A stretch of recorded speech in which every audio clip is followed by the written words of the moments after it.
What's up guys, my name is Brandon and today we're going to be comparing the Samsung Galaxy S8 and the S8 Plus to the iPhone 7 and 7 Plus, who is its closest competitor at the moment. So since we all pretty much know what the iPhone 7 and 7 Plus has to offer, let's talk a little bit more about the Samsung Galaxy S8 and S8 Plus. And actually went out and played with the Samsung Galaxy S8 Plus and pre-ordered mine as well. So this is going to be more of a comparison, based on real life than just looking at specs online and telling you about all the specs. Although there's going to be a lot of specs mentioned in this video, it's based off of personal preference and my personal experience when playing around with the S8 Plus for a couple of hours. So of course, the very first thing that everybody's going to notice with the S8 and S8 Plus is the screen. And it's what Samsung is calling the infinity display. So pretty much think infinity pools. It's the same exact concept. You just can't tell where the screen starts or where it ends. It pretty much just looks like one big screen. And as I said, I played around with it, so I held it in the hand and everything, and it just feels tremendous in the hand. So to get specific about this display, the S8 is rocking a 5.8-inch Quad HD Plus Super AMOLED display compared to the iPhone 7's 4.7-inch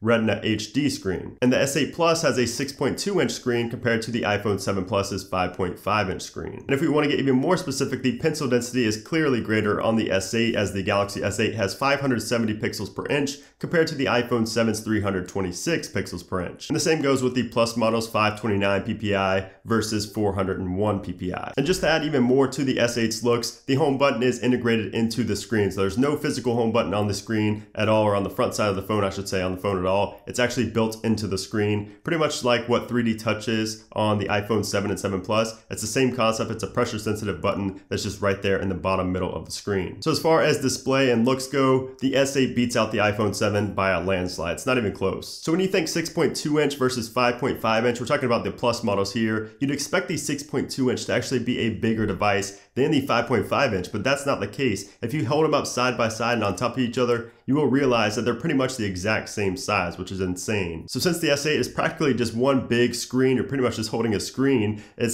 takes up about just as much real estate as the iPhone 7 Plus does, thanks to the bezels on the 7 Plus, taking up that extra room off the screen. As far as weight goes, the S8 is heavier than the iPhone 7, but the S8 Plus is actually lighter than the iPhone 7 Plus. But of course, it's not a major difference, so you likely won't even realize that it is heavier or lighter. Now, such an amazing screen will not last long without a strong battery powering it, and the Galaxy S8 packs the same 3000 mAh battery that the S7 had, while the iPhone 7 packs a 1960 mAh battery. And when we look at the Plus models, the S8 Plus has a 3500 mAh battery compared to the 7 Plus's 2900 mAh battery. Now, this doesn't necessarily mean that the S8 is going to last longer, the battery is going to last longer than the iPhone 7, because obviously software optimization factors a lot into the battery consumption and battery drainage. Now, I am a bit worried about the S8's battery because it is rocking the same battery as the S7, but the S8 has a much more powerful display. I will be testing this extensively. Like I said, I pre-ordered the S8 Plus, and obviously I'm going to be having the iPhone 7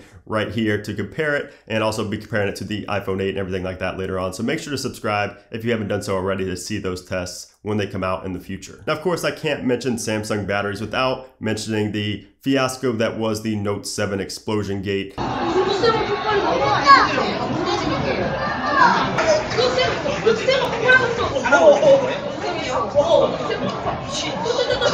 So the S8 is actually going through an 8-point inspection to ensure that you don't have to worry about your battery exploding. The Samsung Galaxy S8 also has fast and wireless charging, which the iPhone obviously does not have. So I would have to give the win in battery to the Samsung Galaxy S8. Now, the camera is where the iPhone 7 could win you over. So the S8 and the S8 Plus both have a 12 megapixel f1.7 camera and can shoot video in 4K at 30 frames per second. The iPhone 7 also has a 12 megapixel camera at an f1.8 aperture and can shoot video also at 4K at 30 frames per second. And all four devices also have OIS, HDR, and other basic camera features. However, the iPhone 7 Plus has a dual camera setup on the back, of course one wide angle and one telephoto lens that work together and also give you digital zoom up to 10x. This can be huge if you're into photography because of the added telephoto lens, and also because of the portrait mode feature built into iOS, which gives you pretty much DSLR-like photos from your smartphone, which is insane. The iPhone 7 and 7 Plus also both have quad LED True Tone flash, while the S8 just has one lone LED. The S8 has an 8 megapixel f1.7 front-facing camera, while the iPhone 7 has a 7 megapixel f2.2 front-facing camera. So the S8 wins the front-facing battle, but that still isn't enough to win the category. I have to give the win here to the iPhone 7. The iPhone 7 Plus wins here because of the dual camera setup and the quad LED True Tone flash. Not to mention the software built around the camera application is also superior on iOS. As for the internals, the S8 packs a Snapdragon 835 processor with 4 GB of RAM in comparison to the iPhone 7's A10 Fusion chip with 3 GB of RAM. Now, of course, specs don't mean everything, especially when comparing iPhones, because Apple is notorious for their software optimizations to kind of make up for the lack of hardware in the devices. So even though the S8 has more RAM and a more powerful processor, I would not be surprised to see the iPhone 7 outperform the S8 in certain areas. So until I can actually test this myself with both devices in hand, this section is going to be a tie. Speaking of memory, the S8 and S8 Plus only come in one variant of 64 GB, but they allow for expandable storage via SD card. The iPhone 7 and 7 Plus, however, come in 32, 128, and 256 gig variants with, of course, no expandable storage option. Both devices also have a fingerprint sensor. The iPhone 7's is right here on the bottom on the home button on the front side of the screen, while the S8's is on the very back of the screen, think close to the camera. So you're basically going to have to like touch with your index finger. You're going to have to stretch your finger out and reach for it or use another hand, which I found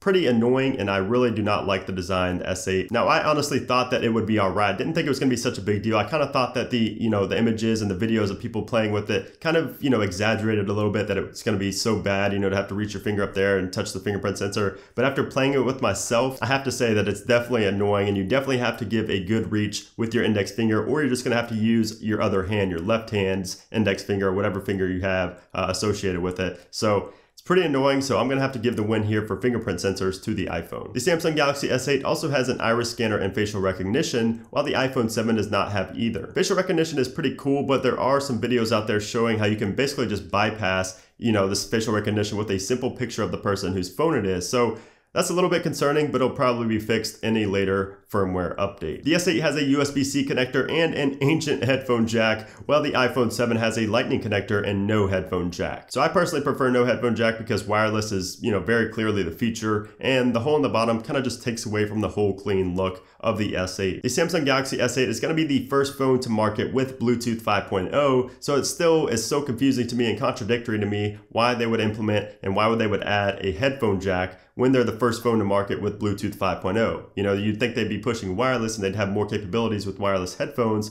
but for some reason, Samsung decided to have a headphone jack and, like I said, take away from that clean look on the bottom of the S8. But of course, this is all personal preference. I just personally haven't used wired headphones in about 2 years. The S8 has one rear-facing speaker, while the iPhone 7 and 7 Plus has stereo speakers, one at the bottom and then one up at the top near the earpiece. So given that the iPhone 7 has dual stereo speakers, the sound is obviously going to be a lot greater on the iPhone 7 and 7 Plus, so the win for sound definitely goes to the iPhone 7 and 7 Plus here. Now for the software, we're of course going to have the latest version of Android and the latest version of iOS.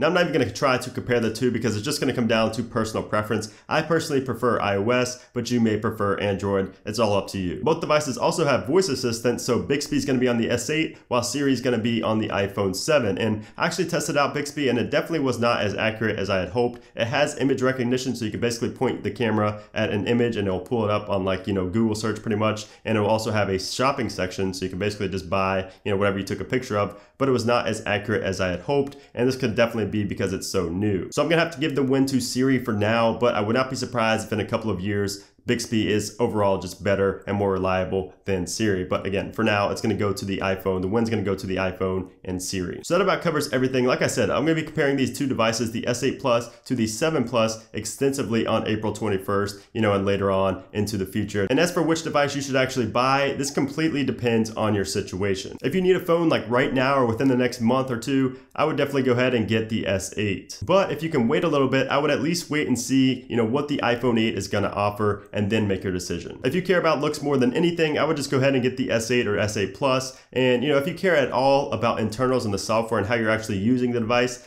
I would actually go into a store and compare iOS to Android, just play around with things and see which one you prefer. But obviously if you're coming from Android already, you're going to be more comfortable with Android, so you may just prefer Android over iOS, and same with iOS. So you're basically just going to have to make that decision yourself. I can't, make that decision for you, unfortunately. But like I said, the best piece of advice I can give you is to just go into the store and play around with each device and see which one you prefer. So thanks for watching this video, guys. I hope you enjoyed it. If you did, make sure to hit that like button. Also leave a comment down below with which device you're getting, the S8, S8 Plus, or the iPhone 8 and 8 Plus. Also make sure to subscribe for a bunch of real world tests that are coming up on the S8 and the iPhone 7 Plus, and then eventually the iPhone 8. So thanks again for watching, guys, and I'll see you soon.